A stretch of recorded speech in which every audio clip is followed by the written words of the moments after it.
Welcome to this tutorial on how to change the community name on WhatsApp Web using your PC.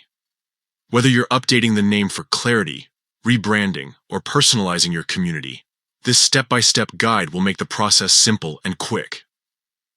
Let's get started. First, open WhatsApp Web on your PC. Make sure you're logged into your account and have administrative access to the community you want to edit. Once you're in, look at the left side menu where you'll find all your communities listed. Click on the community you wish to rename. Next, within the selected community, click directly on its name displayed at the top of the screen. This will take you to the detailed settings of the community. Here, locate the edit icon, a small pencil symbol, next to the community name. Click on it. Now, a text box will appear where you can type in the new name for your community. Take a moment to ensure the new name reflects the purpose or theme of your group effectively. Once you've entered the desired name, confirm your changes by clicking outside the text box or pressing a save button if prompted. And that's it.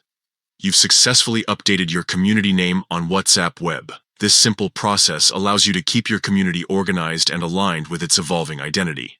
Thank you for following along. If you found this tutorial helpful, feel free to share it with others who might benefit from learning how to manage their WhatsApp communities better. Stay tuned for more tips and tricks.